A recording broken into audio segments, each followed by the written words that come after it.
You know the shape and the sound, even if you can't quite place them. The long bonnet and the hard straight six roar of an Austin-Healey 3000 coming up an empty road before you ever saw the car. At its peak, it was Britain's great export champion.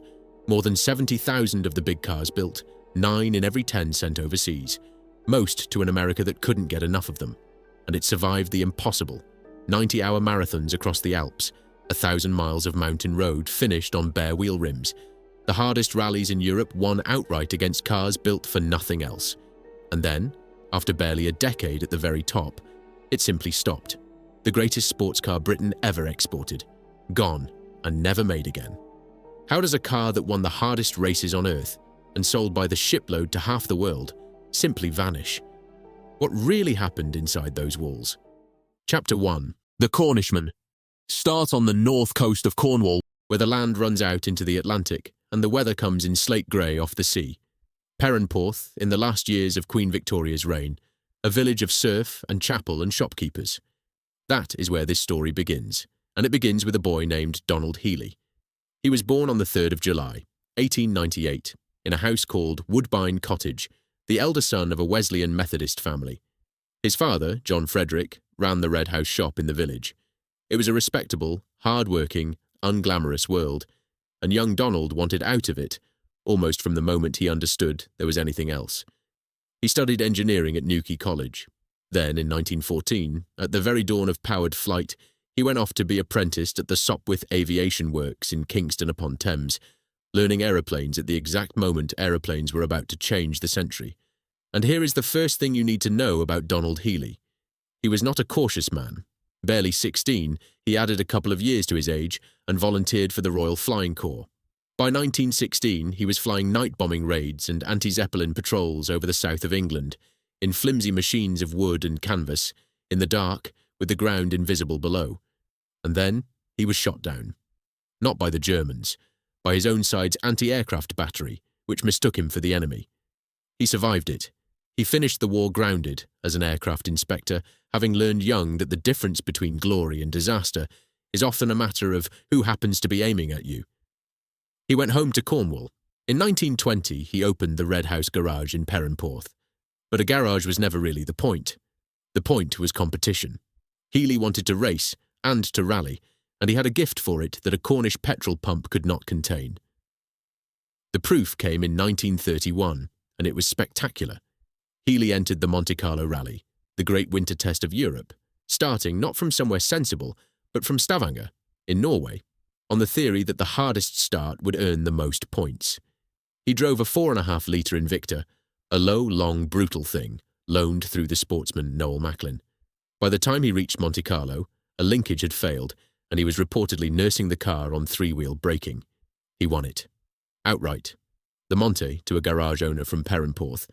There is a footnote to those years that is almost too good to be true.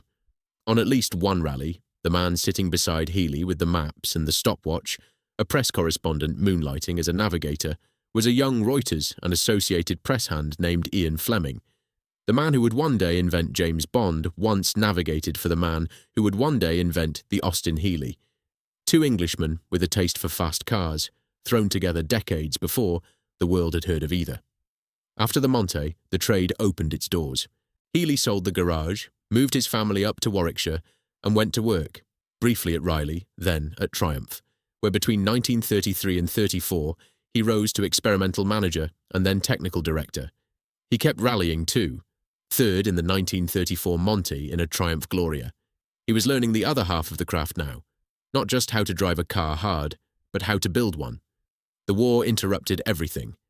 Healey spent it at Humber, working on armoured cars, and in those drawing offices he met two men who would matter enormously later, Achille Sampietro, a chassis engineer, and Ben Bowden, a body man. When peace came, Healey did what restless men do. He started something of his own. In the winter of 1945, the Donald Healey Motor Company was born in rented premises at the Cape, in Warwick, just off the Cape Road. It was a small operation built on borrowed money and personal loyalty. His son, Geoffrey Carroll Healey, an engineer in his own right, was at his side and would remain there for the rest of the story. Around them gathered the men who would give the cars their shape. Barry Bilby on chassis, Jerry Coker drawing bodies, Roger Menadue running the experimental shop. The early Warwick Healeys used a tuned 2.5-litre Riley engine, and they were quietly remarkable. The Healey Westland Roadster, of which only around 64 were built, the Healey Elliott Saloon, around 101 of them, and the Elliott was, in 1948, timed at 104.7 miles per hour, which made it the fastest production saloon in the world. Then the Silverstone in 1949, the first Healey to sell for under £1,000, and these were not just handsome cars. They won things. The Elliott and the Westland took the Alpine Rally 2 years running, in 1947 and 48, and the Silverstone won its class on the Alpine too. Healey never lost the rally drivers' understanding that a competition result on Sunday sells cars on Monday. He proved it himself in the most punishing way he could find. In 1948, he took a near-standard Westland, a road car, barely touched, down to Italy and finished 9th overall in the Mille Miglia, the 1,000-mile race across open Italian roads against purpose-built machinery.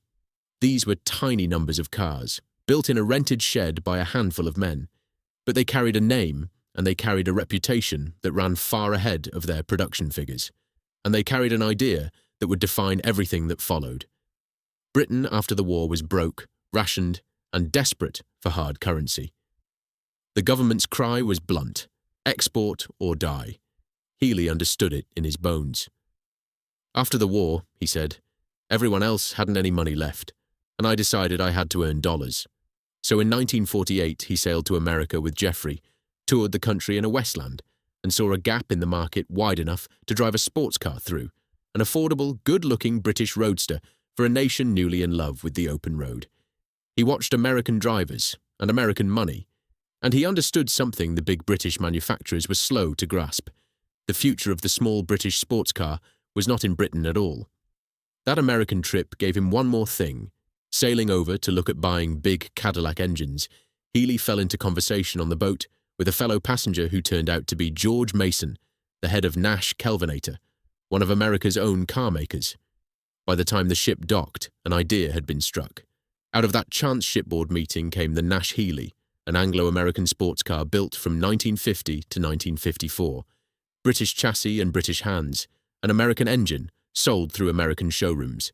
It was one of the very first cars to stitch British handling to a big American heart, and it went racing to prove the point, running at Le Mans and in the Mille Miglia against the best in the world.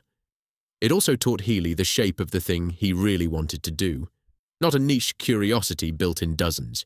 A proper volume sports car. British built, American loved, earning dollars by the shipload. He had the idea now, fully formed. What he lacked was a partner big enough to build it. Donald Healey had spent 30 years learning how to build the right car. He was about to build it almost by accident. Chapter 2. The Ice Blue Car. He built one prototype, just one. The plan was to take the guts of a car nobody wanted and turn it into a car everybody would.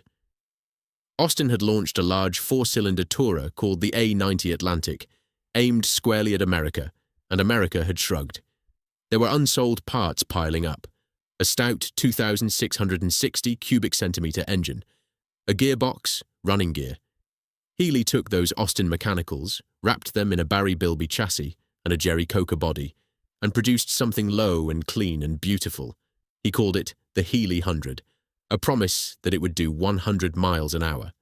They painted it ice blue, not for the romance of the colour, but because a pale, cool blue is forgiving to the eye.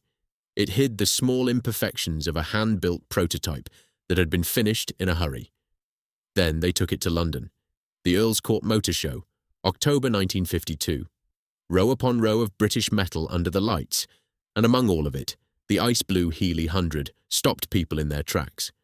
It was, by common consent, the sensation of the show, the car everyone crowded around, the shape everyone wanted to touch. One of the people who came to look was Leonard Lord.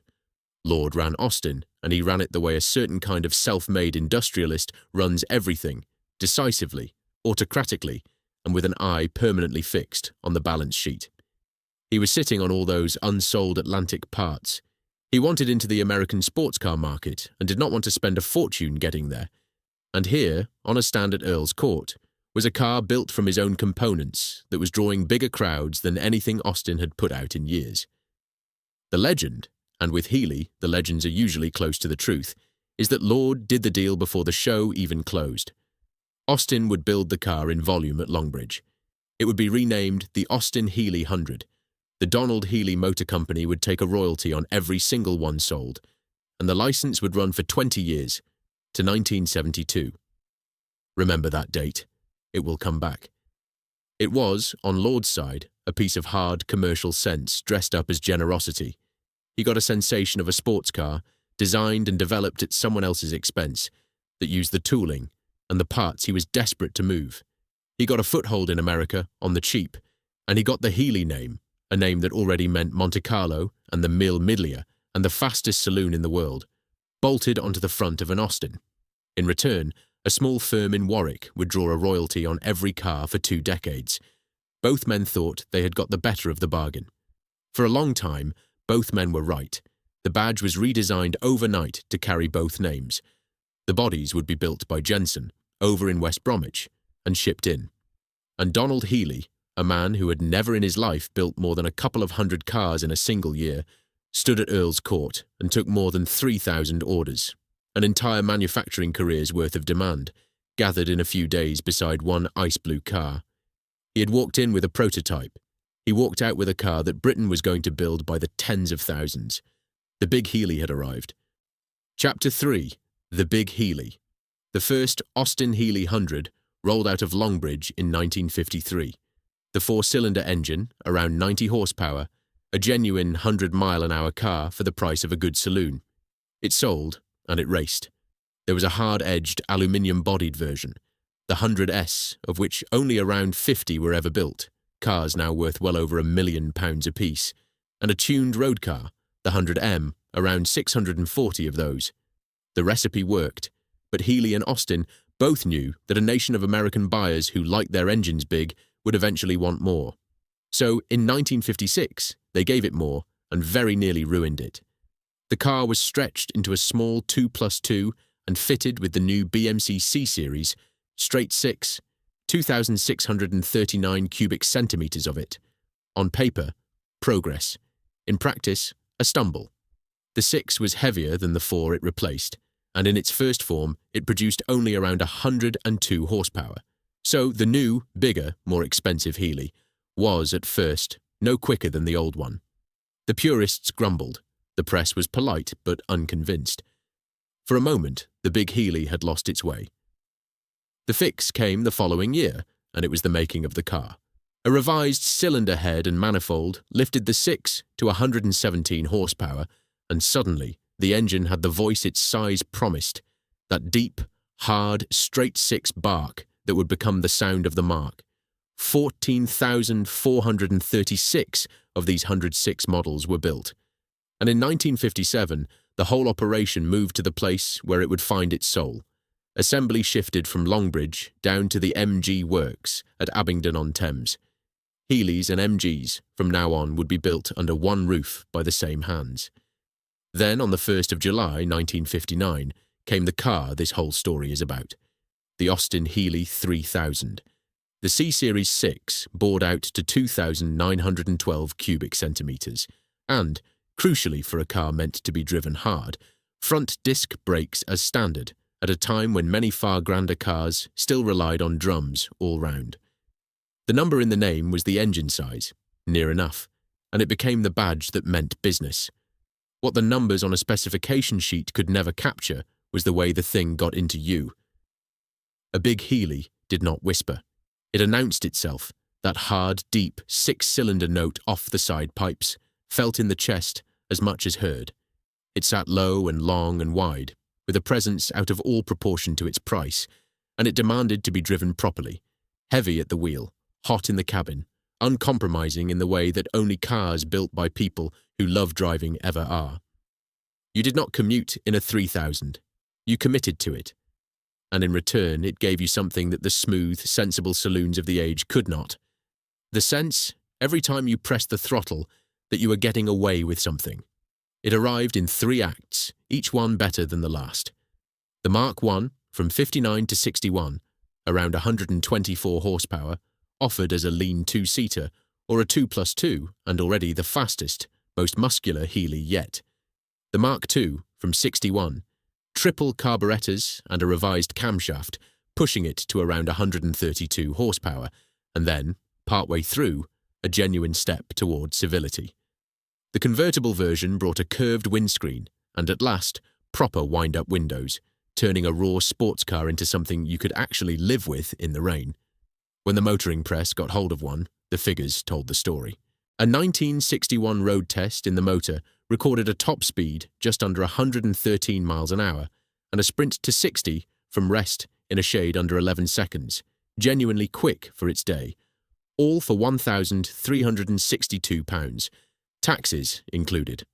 That was the magic of the thing. It offered a slice of the performance of cars costing 3 and 4 times as much, in a body that stopped traffic, from a company small enough that the man whose name was on the badge might personally answer a letter about it. For an American doctor or a British enthusiast with a good job, it was attainable heroism. And then, in 1963, the best of the breed, the Mark III, a walnut dashboard, a center console, twin 2-inch carburetors and a dual exhaust, 148 horsepower, the most powerful engine ever fitted to a production Healey, a car that would reach nearly 120 miles an hour and get to 60 from rest in under 10 seconds. 17,711 of them were built.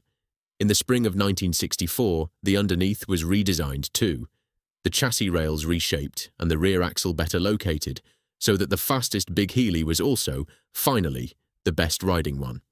It had taken 11 years to get from the ice blue prototype to this, and at Abingdon, in the middle of the 1960s, they were building the finest cars the name would ever carry. Chapter 4. The Pavlova Works. To understand what was lost, you have to stand for a moment inside the place that built it. The MG factory at Abingdon-on-Thames sat in the flat green country south of Oxford, in what was then still Berkshire.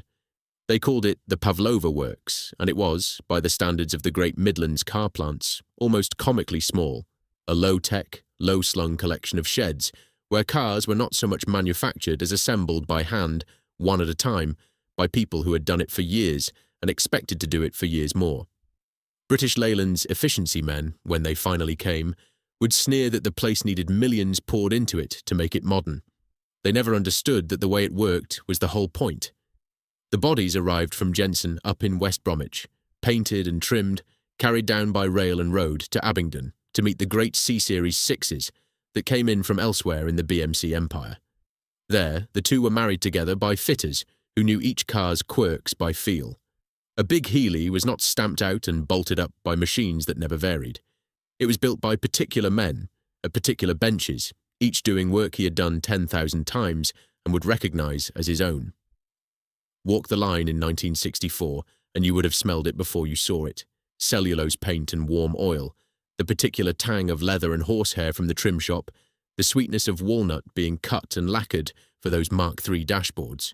You would have heard the ring of spanners, the hiss of the compressed air lines, the cough, and then the settle of a straight six firing up for the first time on the test rollers, and under all of it, the low murmur of a workforce that talked to each other because the work allowed it. A man on the trim line hand-stitched the piping on a seat. A man in the machine shop shimmed a door until it shut with the right sound. At the end, a road tester took each finished car out onto the Oxfordshire lanes, listening for anything wrong before it was passed and crated and sent off to the docks. This was the same works, remember, that had helped build the streamlined record cars, the low, missile-shaped Healeys and MGs that ran flat out across the salt at Utah in search of speed records, with Sid Enever's aerodynamics doing the talking. The men at Abingdon did not just assemble sports cars. They understood them, from the wind over the nose to the weld under the floor. Presiding over all of it was a man named John Thornley. Thornley ran Abingdon, and he ran it like the head of a family rather than the manager of a plant. He was paternalistic in the old, warm sense of the word. A worker called in for a word might find himself offered a glass of sherry. Tea came round on trolleys, pushed by women who had been there for decades and knew everyone by name. Thornley believed that a car built by contented people was a better car, and the loyalty he inspired ran deep enough that men stayed at Abingdon for their entire working lives. It was, in the truest sense, a works. A place, not just a facility. Beside him stood the quiet genius of the operation, the chief designer, Sid Enever. Enever was the man who had shaped the MGA and would shape the MGB, and his hand touched the Healeys too, helping with the streamlined record breakers that ran at Utah, helping bring the little sprite into being. He was one of those engineers whose names never made the newspapers, but whose instincts lived on in the way a car felt through the wheel. And here is the thing that tells you most about Abingdon. Leonard Lord, up at the top of BMC, had deliberately tried to set his marques against each other. MG against Austin, Austin against Healey, a bit of internal rivalry to keep everyone hungry. It did not take at Abingdon. Donald Healey and John Thornley became genuine personal friends, two men who liked and trusted each other and simply got on with building good cars together. The corporation wanted competition. The works gave it fellowship instead. You could feel it in the cars. A big Healey was never a perfectly rational object. It was hot, it was heavy, it leaked. Its exhausts hung so low they scraped on anything steeper than a curb. But it was built by people who cared, in a place that felt like somewhere, and that care is stitched into everyone that survives. This was the golden age, not a boardroom's idea of success, a shed full of craftsmen, and the best sports car in the world coming together in their hands. Chapter 5. The Marathon. But a car earns the word greatest out on the road, not on the factory floor, and this is where the big Healey became a legend. Tucked inside the Abingdon Works was the BMC Competitions Department, the rally team, run first by Marcus Chambers, and then, from 1961, by a sharp young organizer named Stuart Turner, whom Thornley hired on instinct. Turner would later call it a gamble on John's part. It was a gamble that paid off in silverware. What Turner's team did to a big Healey to make it fit for war is worth pausing on. They pushed the engines toward 210 horsepower. They fed them through triple Weber carburetors. They routed the exhausts out through the side of the car to claw back a few precious inches of ground clearance, because a standard Healey's pipes would have been torn off on the first mountain pass. They welded the body to the chassis to stop the whole thing flexing itself to pieces. The result was savage, brutally fast, brutally loud, and brutally uncomfortable. Drivers described the cockpit as sitting in a sauna, fully clothed, feet frying against the transmission tunnel, drinking water by the gallon just to keep going. This was not a delicate instrument. It was a weapon, and in 1960, a young woman took that weapon and won one of the hardest motor races on Earth. Her name was Pat Moss. Yes, Sterling Moss's younger sister, though she would spend her career proving she needed no one's surname to explain her. With her navigator, Anne Wisdom, known to everyone as Wiz, she entered the Liège-Rome-Liège rally, a monster of an event that competitors simply called the Marathon. It ran flat out across Europe and back, over the Alps and down into Italy, and home again, almost without sleep. Of the 83 crews that started, only 13 would finish. Pat Moss drove for the best part of 90 hours in a red Mark I Healey registered URX 727. She won it, outright, not the ladies' prize, the whole thing. It made her the first British crew in a British car ever to win the marathon, and the first all-female crew to win a round of the European Championship. Behind her, the other works. Healey's swept up a Class 1, 2, 3 and the team prize. It was a total triumph, and it turned a car and a driver into something close to myth. That single Healey, URX 727, is still spoken of as the most famous Austin-Healey in the world. Pat Moss was not the only hero. There were the Morley twins, Donald and Early, gentlemen farmers from Suffolk, who rallied for the sheer love of it and drove with an unflustered precision that won them the Alpine Rally outright in both 1961 and 1962, and dominated the Tulip Rally year after year. There was Paddy Hopkirk, the quick and quotable Ulsterman, taking the Austrian Alpine in 1964, and there was Rauno Aaltonen, the Finn they called the Professor for the cool intelligence of his driving, who won the very last Spa-Sofia-Liège ever run on open public roads in 1964, crossing the line, near the end, running on the bare metal of his wheel rims after the tyres had shredded themselves away beneath him. Picture that. A 3-litre car, 1,000 miles of European road behind it, coming home on its rims because the man behind the wheel refused to stop. There was one more great Healey driver, and his story carries the first faint chill of what was coming. Timo Mäkinen, another flying Finn, was as fast as anyone alive in a big Healey, and on the 1965 RAC rally, he looked set to win it at last. On the final snowbound night, he was beaten, not by another Healey, and not by a Porsche or a Ford, but by a tiny Mini Cooper. The giant was being caught by something a quarter its size. For all its glory, the big Healey never did win its own home event, the RAC rally. It was too big and too unruly for the tight British forests, and it took 4 second places between 61 and 65 instead. But out on the great open road marathons of Europe, in the mountains, in the dark, it was magnificent. And every one of those results, splashed across the motoring papers, sold more cars in the one place that mattered most. Because all the while, the big Healey was doing the other job, the one Donald Healey had dreamed up on a boat to America. It was earning dollars. Across its whole life, from the first Ice Blue 100 to the last Mark III, more than 73,000 big Healeys were built, and the wider Austin-Healey family, counting the little Sprite as well, ran to something like 200,000 cars. More than 9 in every 10 of the big cars were exported. In 1963 alone, 91.5% of them left the country, the overwhelming majority bound for North America. California by itself accounted for something close to half of all big Healey sales. Export or die, the government had said. Here was the answer, made flesh, in British racing green and Colorado red, roaring off the boats and onto the freeways of a continent that had fallen in love with it. A small British shed, quietly winning America, one hand-built car at a time. Chapter 6. The Summit. By 1964, the Austin-Healey 3000 stood at the very top of everything it could be. The Mark III, with its walnut and its power and its newly civilized chassis, was the most complete big Healey ever made. Fast, handsome, hand-built, and adored on 2 continents. The trophies were on the shelf. The dollars were in the bank. Abingdon was humming. If you had walked the line that year, you would have had no reason to think it would ever stop. But the shadows were already there, if you knew where to look.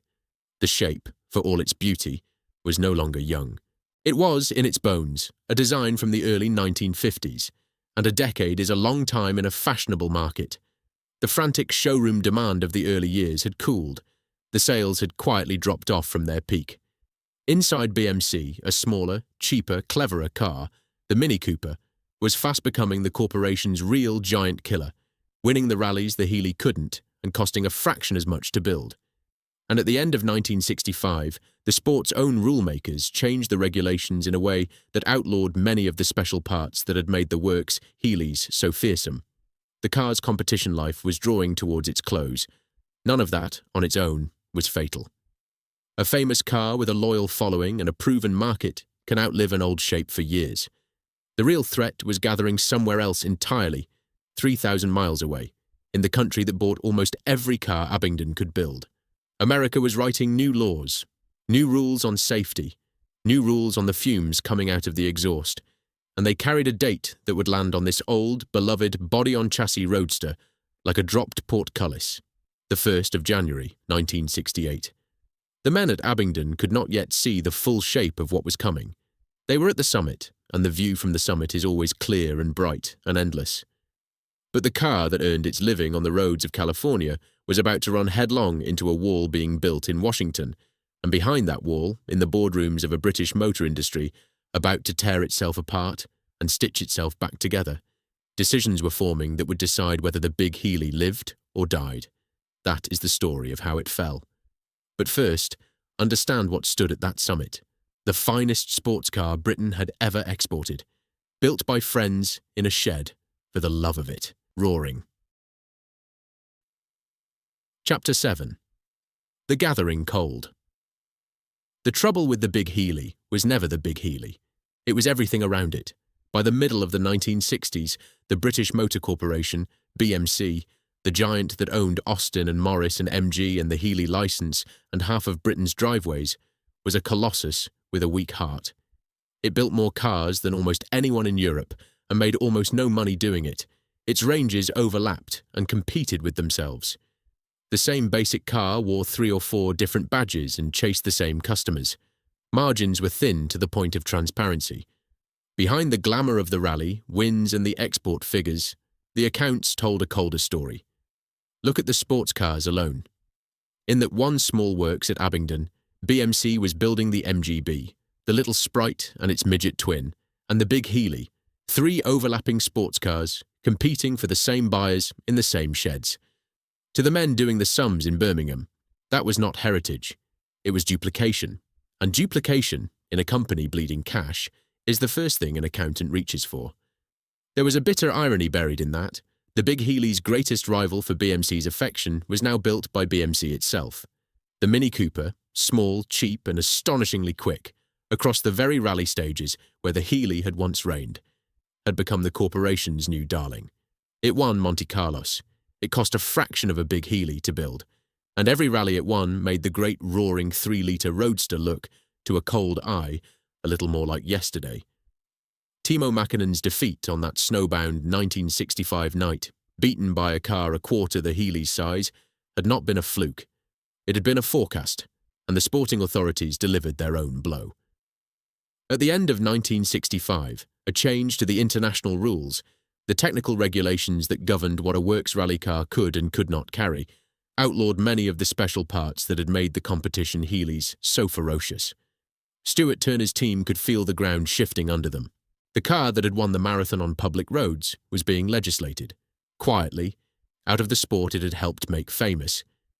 Turner himself would leave the department in 1967, handing over to Peter Browning. The golden age of the works Healey was closing, and everyone inside the shop knew it. Then came the wall. On the 9th of September, 1966, in Washington, President Lyndon Johnson signed the National Traffic and Motor Vehicle Safety Act. It was, in its way, a good and overdue law, a response to a decade of mounting American road deaths. It brought in a suite of new federal standards for every car sold in the United States: padded dashboards, collapsing steering columns, dual braking systems, safety glass, seat belts, 20 of them in all, and they would apply to every vehicle built for the American market from the 1st of January, 1968. Rules on the fumes coming out of the exhaust were close behind. Now, for a modern car, a monocoque like the MGB, its structure a single welded shell, those rules were a challenge, but a survivable one. You could redesign, reinforce, adapt. For the big Healey, they were something closer to a sentence. Because the Healey was not modern. Underneath that beautiful skin was a separate chassis and a body bolted on top, a design laid down in the early 1950s, honest and strong and utterly of its era. Its shape was more than a decade old. To make it pass the new American crash and emission standards would have meant re-engineering the car almost from the ground up, a new structure to absorb an impact, a collapsible column where the old solid steering shaft ran, a raised and padded dashboard, a whole new front end to swallow the coming emissions equipment. On a car whose very bones were the wrong shape for the job, that was not a tweak. It was a redesign, the kind that costs as much as a new model, and the market it would have to pass those tests for was the very market that took 9 in every 10 cars Abingdon built. Fail America, and you lost almost everything. There is a comfortable legend told by people who love the car that the big Healey was wildly profitable right to its final day, that BMC threw away a gold mine. The truth is gentler and greyer. The Healey had indeed made good money for years, especially in its early prime. But by the closing years, the picture had softened. Showroom demand had dropped off from its peak. The slow hand-building at Abingdon had grown expensive against the clock of modern mass production, and the margins were no longer what they had been. It was not a failing car, but it was no longer the effortless earner of legend, either, and a company counting every pound could see that as clearly as anyone. So here is the position at the top of 1967. A car with a decade-old shape, sales cooled from their early peak, a cheaper, cleverer sibling, the Mini Cooper, now winning the rallies it used to win, for a fraction of the cost, its competition parts outlawed by a change in the sporting rules, and a wall going up across its single most important border, one it could not climb without money that did not exist. The man at the top of it all was Sir George Harriman, BMC's chairman, a company man, an engineer by background, decent and well-liked, and increasingly cornered. In December 1966, Harriman had merged BMC with Jaguar to form a new holding company, British Motor Holdings, and Jaguar's founder, Sir William Lyons, had joined his board. The empire was consolidating. Every model in it now had to earn its keep and justify the space it took, and the cash it swallowed. It is worth being fair to Harriman, because the story is often unfair to him. He was not a cold man wielding an axe for pleasure. He was a car man, running out of options, watching costs he could not control close in from every direction, the wages, the overlapping models, the coming American laws, the shareholders, the government leaning on him to merge.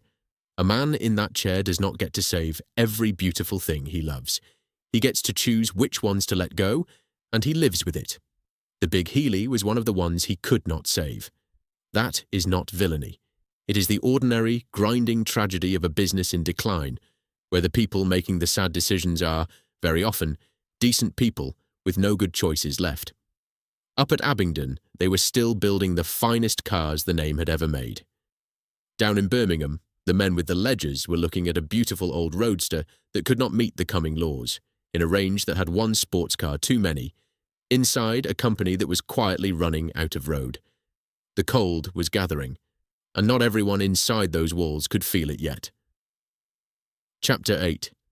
The Cars That Might Have Saved It. Before we come to how the Big Heeley died, we have to talk about the two cars that might have let it live, because the tragedy of the Heeley is not only that it ended, it is that it did not have to. The first was an idea BMC itself put forward: replace the aging Heeley with a 6-cylinder version of the MGB. The MGB was modern, it already met the coming rules, and it was built in the very same factory. Drop the Big 6 into it, offer it as both an MG and an Austin-Heeley, and you could retire the old body-on-chassis car and share the tooling across the range. On paper, it was the sensible answer. Donald Heeley would not have it. He refused to put his name on the thing, and his son Geoffrey, who actually did the engineering work alongside Sid Enever, the man who had shaped the MGB in the first place, came to the same conclusion for harder reasons. The old iron C-Series 6 was a heavy lump of an engine, cast for a big, planted Grand Tourer. Drop it into the light, nimble MGB, and you ruined the very balance that made the MGB good. Enever knew his own car, and Jeff Heeley trusted Enever's judgment. Stuffing that engine into that shell, they agreed, was simply a mistake. The Austin-Heeley version was cancelled, the MG version was kept alive, and we will come back to what became of it, because it matters a great deal. The second car is the one that breaks your heart a little. The Heeleys, working in their own shop, took a Mark III and set about making it fit for the 1970s. They widened it by 6 inches to give it presence and room, and in the nose, in place of the old cast-iron C-Series, they fitted a jewel of an engine, an all-aluminium Rolls-Royce 6, just under 4 litres, 175 horsepower, lighter than the old Iron 6 by well over 100 weight, and far smoother, an engine built to Rolls-Royce tolerances for military and civilian use. Imagine it. A Big Heeley with the muscle of the old car, the refinement of a Rolls-Royce, and the safety features the Americans would demand, all in one machine. They called it the Austin-Heeley 4000. And here is the part that stings. BMC's own cost analysis concluded that this refined, Rolls-Royce engined US-ready car would cost no more to build than the old 3000, while offering a great deal more. Sir George Harriman himself liked it. 6 more prototypes were ordered. Production was penciled in for early 1968. For a moment, in the drawing offices and the workshops, it must have felt as though the Heeley had found its future, a proper modern successor, engineered by the family that had made the name. Then, less than 6 months later, it was cancelled. Geoffrey Heeley's account of why is plain and devastating. BMC, he said, was running out of money and in a very bad way. Rolls-Royce, suspecting the corporation would never actually take its full order of engines, had already begun scrapping the tooling needed to make them, so that even if BMC changed its mind, the engine might no longer exist to build. And Jeff harboured a darker suspicion. that Sir William Lyons of Jaguar, sitting now on the board, had helped kill the car to protect his own, because the 4000 would have offered something close to E-Type performance for perhaps £700 less, and Lyons did not need a rival like that growing up inside his own company. Whatever the truth of that, the effect was the same. The Healeys, refusing to let the work die entirely, finished the surviving prototypes themselves, at their own expense, back home in Cornwall, cars that might have carried the mark into a new decade, built by hand by the family that loved it, and going absolutely nowhere. A future, hand-assembled and then quietly shelved. So the roads that might have saved it were closed, one after another. Which brings us to the killing itself, and to the story you have almost certainly been told about it. The story goes like this. The Big Healey was a beautiful, beloved, highly profitable, world-beating sports car, and a cold new corporate machine, British Leyland, coldly executed it, out of pure internal politics, to clear the way for a car from its own favoured stable, the Triumph. It is a story of betrayal, of spite, of faceless men in a merged conglomerate murdering a legend to protect their own. It is a powerful story. Donald Healey's own disgust seems to confirm it, and it is, in its central claim, simply not true.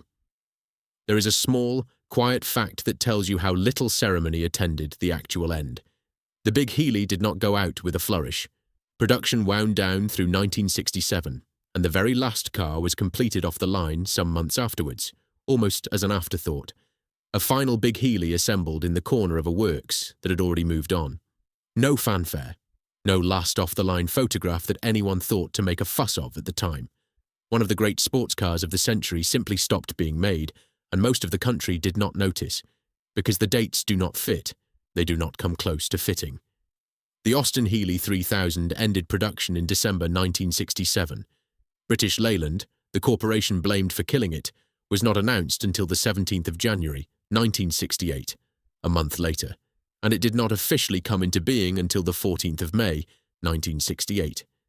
Nearly half a year after the last Big Healey was built, the company that supposedly killed it did not yet exist, and the Triumph it supposedly died to protect, the TR6, did not go on sale until 1969, 2 years after the Healey was already gone. So, who killed the Big Healey, and why? The answer is quieter and sadder than spite. It was killed under BMC, under Sir George Harriman by the wall in Washington and the emptiness in the bank. The old body-on-chassis roadster could not be made to meet those 1968 American safety and emissions laws without a serious sum of money spent on re-engineering it. The padded dash, the collapsing column, the dual brakes, the emissions gear, on a chassis that was the wrong shape to take any of them, and BMC did not have the money. Add the decade-old design, and the cooling sails and the slow hand assembly that had become uneconomic, and you do not need a villain at all. As one blunt modern summary has it, the 1968 safety and emission laws were the final nail in the coffin. The car was not murdered. It was allowed to die by a company too poor and too tired to save it. And the Triumph, the great rival the Healey supposedly died to make room for, that accusation belongs to a later chapter of British history entirely. It is true that once British Leyland existed, it did tend to favour Triumph over MG when it came to handing out money for new models. That grievance is real, and MG people nursed it for years, but it belongs to the 1970s, to the era after the merger. It cannot reach back in time to kill a car that was already dead before the merger was even announced. The story blames the wrong company, in the wrong year, for the wrong reason. The feeling behind it, that something precious was carelessly lost, is exactly right. The facts of it are wrong from top to bottom. But do not walk away thinking there was no mistake here. There was. It just wasn't the one the title promises. The mistake was what came next. BMC's answer to the loss of the Healey was a car called the MGC, that 6-cylinder MGB idea, brought to life at last. They redesigned the old C-Series into a 7-bearing engine, near enough 3 litres, around 145 horsepower, and dropped it into the MGB's nose. It was meant to be the new Healey, the car to keep America happy. It was nose-heavy, more than half its weight sitting over the front wheels, right where a sports car least wants it. It understeered, ploughing wide where a Healey would have gripped and gone. It felt, in the hands of the men paid to judge it, ponderous. a heavy-nosed cruiser wearing a sports car's clothes. And the launch was a disaster of its own making. The cars sent out to the press went out, somehow, with the wrong tyre pressures, which made the clumsy handling clumsier still, and the journalists who drove them, many already furious at what they saw as BMC coldly doing away with a legend to hand them this, fell on it without mercy. Nose heavy, clumsy, not a Healey at all. The very people whose enthusiasm had sold the big Healey now turned that enthusiasm into a weapon against its replacement. Donald Healey was asked to let the new car be badged an Austin-Healey 3000 Mark IV, to lend it, in effect, the aura of the machine it was replacing. He refused. The car, he judged, was not worthy of his name, and this time the record is clear and unclouded that his objection was exactly that, an old craftsman declining to sign work he did not respect. Fewer than 10,000 MGCs were built. It was dropped in 1969, after barely 2 years. So the mistake was real, but it was not a murder for a rival's benefit. It was a company too broke to replace an icon properly, and then fumbling even the compromise. A death not by malice, but by committee. The betrayal, though, the real one, was still to come, and it had a name. Chapter 9. The name on the badge. Donald Stokes. When British Leyland finally came into being, in the spring of 1968, it was Stokes who ran it. He had come up through Leyland, the truck and bus maker, a brilliant salesman with a buccaneer's instinct, and the government of Harold Wilson had spent the previous autumn pushing hard for the merger that put him in charge. Wilson believed a single national champion could take on the Americans and the Germans. His technology minister, the young Tony Benn, was the government's hand on the deal. The two sides had been brought together at Chequers, the Prime Minister's country house, in October 1967, and the whole thing was brokered by a state body created for exactly this purpose, the Industrial Reorganisation Corporation, under Sir Frank Kearton. When the merger was announced that January, a wave of speculative buying hit the company's shares almost at once. This was national business, done at the highest level, with the future of British manufacturing said to be riding on it. Ben caught the two men who led it in a single line. Donald Stokes, he said, was a buccaneer, and Sir George Harriman was a statesman. Stokes himself called it the most agonizing decision of his life, but believed that without it, they would all have been finished within 10 years. Whether he was right, the country is still arguing about. What is not in doubt is what it meant for a small works south of Oxford and the family whose name it carried. He inherited a sprawl. Dozens of models, overlapping marques, outside consultants on royalty agreements signed years before, a company losing its footing on every side. And Stokes began, as a man in his position must, to cut. Among the things he cut were the names. BMC had, for years, paid royalties to brilliant outsiders for the use of their genius and their names.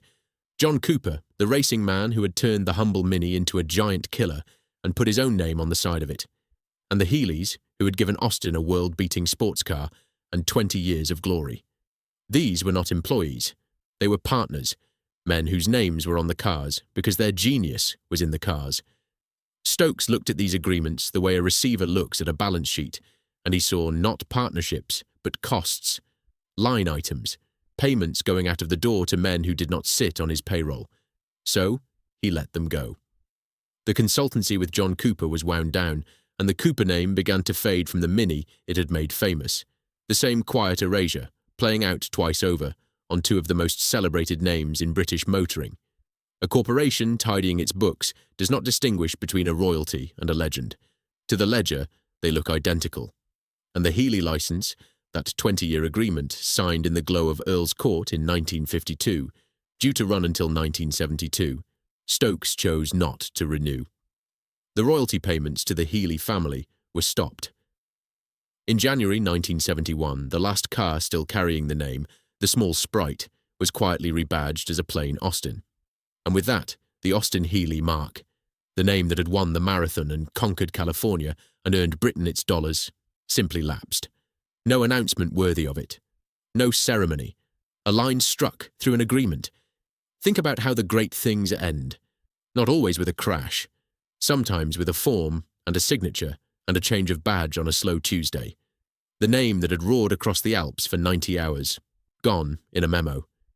For a few strange months, in 1971, the very last of them wore the wrong name altogether. Small sports cars badged simply as an Austin, the word Healey scrubbed off the tail. A buyer in a showroom might not even have noticed the difference. But it was there, or rather it wasn't. The missing word where a legend used to be, prized off to save the royalty it carried. And then even those ran out. The last cars were built and sold and driven away. The badge dies were set aside, and that, with no headline, no obituary, no lying in state, was the quiet end of the Austin-Heeley mark. 18 years after an ice blue prototype stopped the traffic at Earl's Court. A little over 20 years after a Cornish garage owner had decided, entirely on his own, that he would go and earn his country some dollars. This is the betrayal the title reaches for, and it is real, but notice its true shape. It was not the killing of a car. The car was already gone, 3 years dead, felled by American law and BMC's empty coffers. This was the quiet cancelling of a name, and it reads, in the end, less like personal spite than like cold rationalization. A drowning company shedding weight, and a family's life's work counted among the ballast, which is, if anything, a harder thing to forgive. Spite, at least, would have meant the name still mattered to someone. This was worse. This was indifference. There is a coda to all this corporate housekeeping, and for anyone who loved the rallying, it is the cruelest cut of all. That famous competitions department at Abingdon, the workshop that had built Patmos's marathon car and prepared Rauno Altonen's rim-running Liège winner, the beating competitive heart of the whole enterprise, was itself shut down. In 1970, British Leyland closed the department that had made the Big Healey a legend across the mountains of Europe. The mechanics who had wrung 200 horsepower out of a road car and sent it across a continent were dispersed. The trophies were boxed away. The winning had been the whole point once. Race on Sunday, sell on Monday.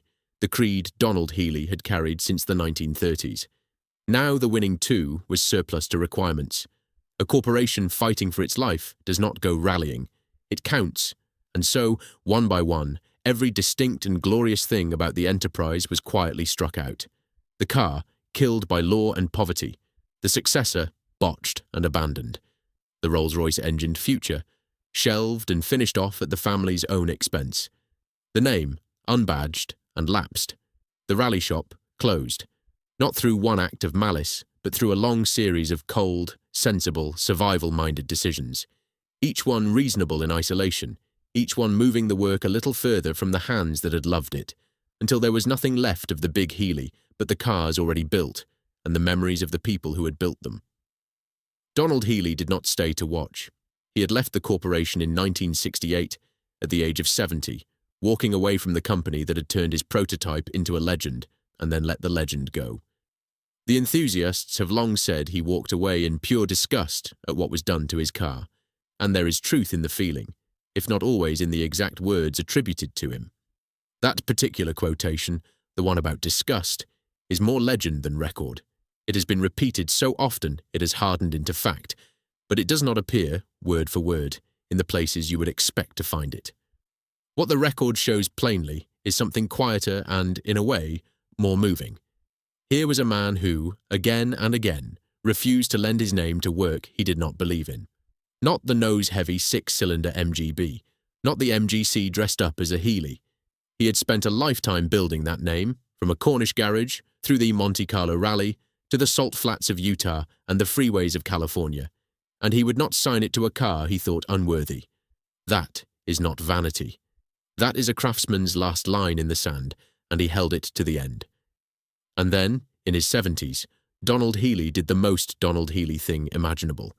He started again, an American named Kjell Cavalli, the West Coast distributor who had sold so many Big Healeys to so many Californians, the man who understood better than almost anyone what that name was worth on an American forecourt, had bought the struggling Jensen firm. He wanted a new sports car, and he wanted the magic of the Healey name attached to it. So in 1972, the very year the old Longbridge license would have expired, the Jensen Healey went on sale, with Donald Healey as chairman of the company. The old man was building cars again, chasing dollars again, back where he had always been happiest, at the front of something new, his name on the badge because he had chosen to put it there. But it was not the same. It could never be the same. The Jensen-Healey had its troubles, and Jensen itself would not survive the decade. The big Healey, the real one, the roaring 3-litre car that had won the mountains, was not coming back, and everyone knew it. And 100 miles to the north, in a low works south of Oxford, the thing that had actually built it was itself beginning to run down. Chapter 10. The Silence at Abingdon. Abingdon outlived the Healey by more than a decade. The works kept going through the 1970s, still turning out MGBs and midgets, still shipping them to America, still run, for a while longer, by John Thornley and the culture he had built. But British Leyland was a company in permanent crisis, and a small, old, gloriously inefficient works was exactly the kind of thing such companies close. The end came in the autumn of 1979. Sir Michael Edwards, the tough South African brought in to save British Leyland by whatever ruthless means it took, announced that Abingdon would shut. The timing was almost unbearable. The announcement came just days after the factory had held a grand gala to mark its 50th anniversary. Half a century of MGs and Healeys and Sprites. A celebration that one man who was there described, afterwards, as actually a wake. They had raised their glasses to 50 years of the works, and within days they were told there would not be a 51st. There was a fight. There is always a fight. A consortium led by Aston Martin tried to raise the £30 million it would have taken to buy Abingdon and keep it alive, and could not find the money in time. John Thornley, long retired now, the man of the sherry glass and the trolley ladies, the man who had made the place what it was, threw himself into a letter-writing campaign to save it, calling on everyone he knew, everyone who had ever loved an MG or a Healey. It came to nothing. The decision had been made in a boardroom by men counting a corporation's losses, and no amount of loyalty from the shop floor could reach that far up. The last MGB left the Abingdon line on the 22nd of October, 1980. More than 700 people lost their work. 700 families in a small Oxfordshire town for whom the works had been the fixed point of a life. And the mood on that floor, among people who had spent their years building cars that had utterly dominated the American sports car market, was a kind of stunned disgust that all of it, all those years, all those exports, all that craft and pride had in the end counted for nothing against a line in an account. The work stood empty and silent after that, a place built for the ring of spanners and the cough of straight sixes, occupied by nothing. For the 700, there was the long, familiar business of British industrial decline in the 80s. Some found other work, some retired early, some never really worked again. The skills they carried, the feel for how a door should shut, the ear for a 6 coming right on the test rollers, were not the kind a labour exchange has a box for. A town that had organised its mornings around a factory hooter had to learn to live without one. Abingdon endured. It is a prosperous enough place today. But something particular left it in 1980 and did not come back. The works itself lasted, abandoned, until 1997, when it was finally demolished. There are houses on the site now. People live where the big Healeys were born, and most of them, in all likelihood, have no idea that the ground beneath their gardens once sent the best of British sports cars across the sea. Donald Healey went home to Cornwall, where the whole story had started. In 1973, his country recognised him, not with a knighthood, as is sometimes wrongly remembered, but with a CBE, and the citation named the very thing he had given Britain when it needed it most: services to export. The boy from Perranporth, who had decided, alone, that he would go and earn his country dollars, honoured at last for exactly that. He retired from the consultancy that bore his name in the mid-80s, and he died in Cornwall in January 1988, at the age of 89, reportedly on the very day his old premises in Warwick, where the first Warwick Healeys had been built, were being torn down, as if the buildings and the man could not quite bear to outlast one another. In 1996, he was inducted into the International Motorsports Hall of Fame. His son, Geoffrey, who had done so much of the engineering and written down so much of the history, had died 2 years before him, in 1994. The men were gone. The works was gone. The name had been struck from a ledger a quarter of a century earlier, and that, you might think, would be the end of it. It wasn't. Chapter 11. What they could not justify building. Here is the last turn in the story, and it is the strangest of all.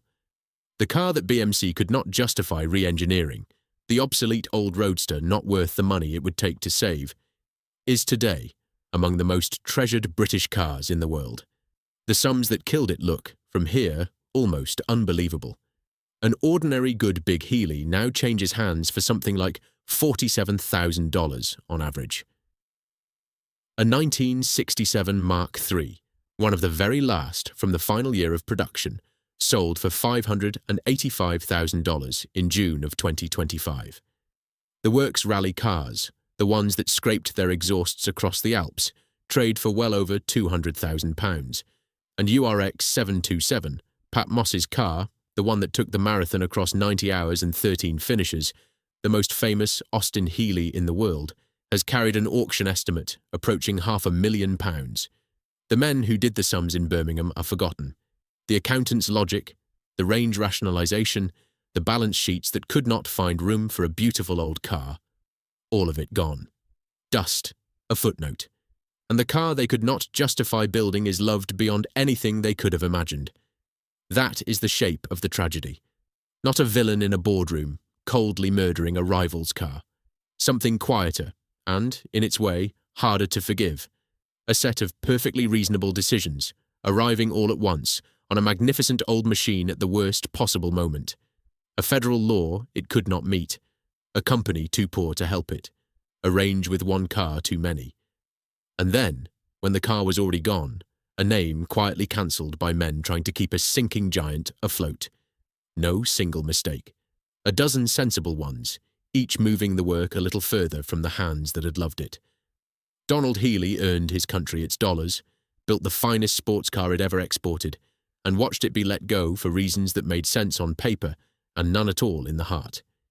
He went home to the Cornish coast where the surf comes in off the Atlantic, and he was proved right in the end, not by the men who ran the industry, but by every enthusiast who has ever heard that hard, straight six note off the side pipes and understood, at once, what was worth saving.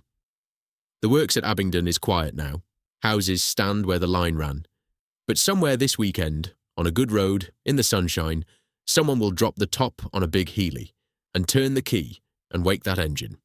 And for a moment, the whole of it will be alive again. The Cornishman, the ice blue car, the marathon, the dollars and the glory, and the friends who built it in a shed for the love of it. They could not justify building it. They only made it immortal.